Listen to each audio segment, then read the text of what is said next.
ආයුබෝවන් Dream of Day Vlogs YouTube channel එකට ඔයාව අදත් ආදරෙන් පිළිගන්නවා. ඉස්සෙල්ලාම කියන්න ඕනේ යාළුවනේ වීඩියෝ එකක් කරන්න හැකියාවක් තිබ්බේ නැහැ, කාලයක් තිබ්බේ නැහැ. රාජකාරී නිසා, වැඩ නිසා ගොඩක් බිසි වුණා. ඒ නිසා වීඩියෝ එකක් කරගන්න වෙලාව හම්බුන්නේ නැහැ. ඉතින් අද මම වෙලාවක් හදාගත්තා. මගේ YouTube පවුලේ ඉන්න අයට පොඩි තොරතුරු ටිකක් ගෙනල්ලා දෙන්න ඕන නිසා. ඉතින් අද අපි වීඩියෝ එකේ බලමු 2025 සිට 2028 දක්වා ඉතාලියට පැමිණෙන්න තියෙන අවස්ථාවන් මොනවද? ඒ සඳහා ඔයා මොනවද කරන්න ඕනේ? ඒ සම්බන්ධව වීඩියෝ සීරීස් එකක් අපි කරන්න බලාපොරොත්තු වෙනවා. මේ සීරීස් එකේ පළවෙනි වීඩියෝ එක තමයි මේ. වීඩියෝ එකේ ඉතුරු විස්තර කියන්න කලින් යාළුවනේ ඔයා තාම මගේ channel එක subscribe කරලා නැතුව නම් ඉන්නේ please subscribe කරන්න කියලා මම ඔයාගෙන් ඉල්ලනවා. ඒ වගේම ළඟ තියෙන bell icon එක click කරන්න, notification all කරන්න, ඒ වගේම පොඩි share පාරක් දීලා support එකක් දෙන්න කියලා මම ඉල්ලනවා. ඉතින් යාළුවනේ අපි ඉස්සරහට යමු. අද වීඩියෝ එකේ මොනවද අපි කතා කරන්න කියලා බලමු. විශේෂයෙන්ම යාළුවනේ 2025 සිට 2028 දක්වා වර්ෂයන් ඇත්තටම විදේශික ශ්‍රමිකයන්ට ඉතාලියට පැමිණෙන්න අවස්ථාවක් තියෙන වර්ෂයන් හැටියට අපිට සලකන්න පුළුවන්. ඒ නීති මාලාවේ නීති කීපයක් දැනටත් ප්‍රෝග්‍රස් වෙලා තියෙන්නේ. ඒ වගේම මේ මම කතා කරන මේ මොහොත වෙන විටත් ඇප්ලිකේෂන් කැඳවන කාලෙක තමයි අපි ඉන්නේ. ඉතින් ඔයා අහනවා වෙන්න පුළුවන් මොකද්ද මේ ඇප්ලිකේෂන් කැඳවන්නේ, කොහොමද ඉතාලියට එන්නේ කියලා. විශේෂයෙන්ම පළවෙනිම දේ තමයි යාළුවනේ මම කිසිම වීසා කරන ඒ වගේම ඉතාලියට රැකියාවන් අරන් දීලා ගෙන්නන කිසිම දෙයක් මම කරන්නේ නැහැ. මම මේ ඔයගොල්ලන්ව දැනුවත් කිරීමක් තමයි කරන්නේ යාළුවනේ. එහෙනම් ගොඩාක් ශ්‍රී ලාංකිකයෝ ව්‍යාජ මිනිස්සුන්ට Tamanගේ මුදල් දීලා කියන්නේ යුරෝපා රටකට පැමිණීමට තිබෙන ආශාව නිසා ඒ වගේම උවමනාව නිසා ගොඩක් තරව්කාරයන්ට අවුල් වෙලා Tamanගේ මුදල් නැති කරගෙන රැවටෙන්න තියෙන ඉඩකඩ බොහෝමයක් තියෙනවා. ඉතින් ඕගොල්ලන්ට දැනටමත් ආරංචි වෙලා ඇති මේ වගේ සිදුවීම් ගොඩාක්.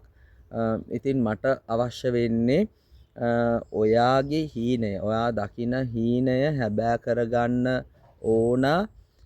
නමුත් හරියාකාරව ඒ කියන්නේ ඔයා රැවටෙන්නේ නැතුව ඔයාගේ ඒ කියන්නේ පොඩි ගාණක් නෙමෙයි ලොකු මුදලක් අරගෙන වංචා කරාට පස්සේ ඔයාට ඔයාගේ ගමන යන්න බැරි වෙනවා. එතනම ඔයා ඩ්‍රොප් වෙන්න පුළුවන්. ඒ නිසා ඔයාට දැනුමක් දෙන්න තමයි මම මේ වීඩියෝස් කරන්නේ. ඇත්තටම එහෙම නැතුව මම කිසිම ආකාරයකින් කාවත්ම ඉතාලියට ගෙන්නන්න මට හැකියාවක් නැහැ. ඉතින් මම මේ උපකාරයක් තමයි ඔයගොල්ලන්ට කරන්නේ. ඉතින් යාළුවනේ මට දන්න දේ මම දැනුවත් දේ ඔබව දැනුවත් කරන පිණිස මම මේ උත්සාහයක් දරන්නේ. මේ 2025 සිට 2028 දක්වා තියෙන මේ නීතිමාලාවේ මේ දවස්වල ඇත්තටම කොල්ෆ් බදාන්තේ සහ වතු වීසා වතුවල රැකියාවන් සඳහා ඇප්ලිකේෂන් කැඳවන කාලවකවානුවක තමයි මම ඔයගොල්ලන්ට මේ කතා කරන්නේ. ඉතින් යාළුවනේ ඔයගොල්ලන්ට පුළුවන් ඉතාලියේ තුල ස්පොන්සර් කෙනෙක් හොයාගෙන ස්පොන්සර් කෙනෙක් හොයා ගන්නවා කියන්නේ සේවාදායකයෙක්. ඔයාට හොයාගෙන ඒ සේවාදායකයා හරහා ඔයාගේ ඉතාලියට පැමිණීමේ ප්‍රොසෙස් එක ඔයාට කරන්න මේ කාලවකවානුව ගොඩාක් උපකාර වෙනවා. ඉතින් යාළුවනේ මම කිව්වා වගේ කොල්ෆ් බදාන්තේ ඒ වගේ කියන්නේ කොල්ෆ් බදාන්තේ කියන්නේ ඔය ගෙවල් වල රැකියාවන්, නිවෙස්වල රැකියාවන් කරන ඒවා. ඒ වගේම ඉතාලියේ ඍතුමය රැකියාවන් කියන්නේ වතුවල වැඩ, ඊට පස්සේ ඔය රස්නේ කාලෙට හොටෙල්ස් තියෙනවා, රෙස්ටොරන්ට්ස් තියෙනවා, බාර් තියෙනවා, ඒවා වල වැඩට. ඒ වගේම සීත කාලෙට ඕපන් වෙන රෙස්ටොරන්ට්, හොටෙල්, බාර් ඒ කියන්නේ ඒකට කියන්නේ ලවෝරෝ ටුරිස්ටිකෝ කියලා කියන්නේ ටුවරිසම් පැත්තෙන් තියෙන ජොබ්ස් වලට වේකන්සිස් වලට කට්ටියව ගෙන්න ගන්න අවස්ථාවක් දැන් උදා වෙලා තියෙනවා. ඉතින් යාළුවනේ මේ කාලේ තමා ගොඩාක් වංචනිකයොත් ගොඩාක් තීව්‍රව වැඩ කරන කාලේ. ඉතින් ඒ නිසා තමා මම ඔයගොල්ලන්ට අර කලින් කිව්වා වගේ වංචනිකයන්ට අවු වෙන්න එපා කියලා මම කිව්වේ. එහෙනම් මෙහි ඇත්තටම දොමාන් දෙකක් දානවා කියලා කියද්දී මේක හොඳින් ඔයගොල්ලෝ අවබෝධ කරගත්තොත් මං හිතනවා ඔයගොල්ලෝ වංචනිකයන්ට අවු වෙන සම්භාවිතාවය ගොඩාක් අඩු වෙනවා. ඔයගොල්ලොන්ට දොමාන් දෙකක් දානවා කියන්නේ දැන් ඔය මේ වීසා කරන අය වීසා මුදල් වලට විකුණන වීසා අරන් දෙනවා කියලා සල්ලි ඉල්ලන කට්ටිය කරන එක කාර්යයක් තමා ඒගොල්ලෝ ඇප්ලිකේෂන් එකක් ඔයගොල්ලෝ වෙනුවෙන් දාන්න පුළුවන්. ඇප්ලිකේෂන් එකක් ඔයගොල්ලෝ වෙනුවෙන් ප්‍රපෙයාර් කරලා ඇප්ලිකේෂන් එකක් දාන්න පුළුවන්. නමුත් ඒ ඇප්ලිකේෂන් එකට 100% ඔයාට වීසා එක හම්බ වෙයි කියලා ෂුවර් කරන්න බෑ. නමුත් ඔය සම්බන්ධව ඒ මුදලට ඔය සම්බන්ධව කරන අය කියන්නේ අනිවාර්යයෙන්ම කරලා දෙනවා කියලා. නමුත් කාටවත්ම කියන්න බෑ 100% ඔයාගේ දොමාන් දෙක අචිත්තාරේ වෙනවා කියලා. කියන්නේ ඔයාගේ දොමාන් දෙකට රෙස්පොන්ඩ් එකක් හම්බ වෙනවා, පොසිටිව් රෙස්පොන්ඩ් එකක් හම්බ වෙනවා කියලා කියන්න බෑ. එහෙනම් මේ හැම නීතියකටම ක්ලික් ඩේට් එකක්, ක්ලික් ටයිම් එකක් තියෙනවා. එතකොට අපි මම උදාහරණයක් වශයෙන් කියනවා නම් එක කැටගරි එකක නීතියකට ඉතාලි රජය විසින් අනුමත කරනවා නම් 10කට උදාහරණයක් වශයෙන් මුළු ඉතාලියෙම ලක්ෂ ගණනක ඇප්ලිකේෂන් ප්‍රමාණයක් ඔය 10 සම්පූර්ණ කරගන්න ඇප්ලිකේෂන් යොමු කරනවා.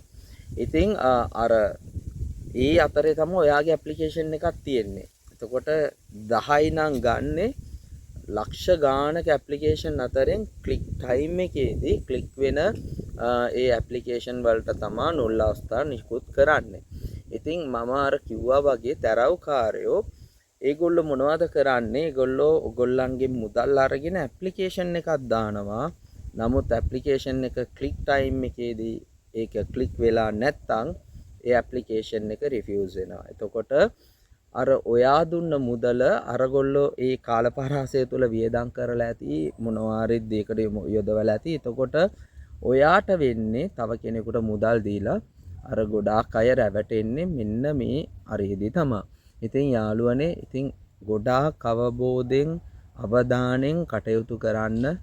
ඔයගොල්ලන්ගේ මුදල් කාටවත්ම වංචා කරගෙන යන්න දෙන්න එපා. එහෙනම් මම දන්නවා ඔයා මගේ මේ වීඩියෝ එක බලන ඔයාත් ලොකු ආසාවකින් තමයි යුරෝපයට එන්න බලාපොරොත්තුවකින් තමයි මේ වීඩියෝ එක බලන්නේ කියලා.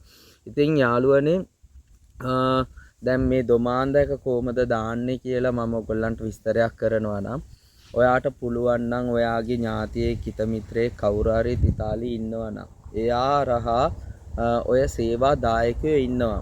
ඔය වතුවල අයිතිකාරයෝ ඊට පස්සේ ටුවරිසම් පැතිවල ඉන්න රෙස්ටෝරන්ට් බාර් හොටෙල් වල අයිතිකාරයන්ට ගිහිල්ලා කතා කරලා ඒගොල්ලන්ගේ මාර්ගයෙන් ඔයාට ස්පොන්සර් එකක් ඉල්ල ගන්න පුළුවන්. එතකොට ඔයාට ලොකු මුදලක් වියදම් වෙන්නේ නැහැ.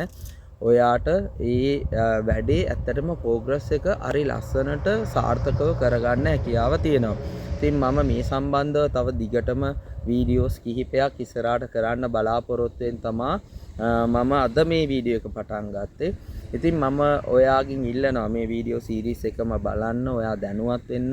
මටත් අලුතෙන් අප්ඩේට් වෙන හැම විස්තරයක්ම මම ඔයගොල්ලන්ට වීඩියෝ සරහා ඔයා ළඟට ගෙනල්ලා දෙන්නම්. ඔයාගේ හීනය ඔයා හැබෑ කරගන්න ඒ අනුව ක්‍රියා කරලා ඉතාලියට ඇතුල් වෙන්න ඔයාත් ඔයාගේ ජීවිතේ සාර්ථක කරගන්න කියලා මම ප්‍රාර්ථනා කරනවා.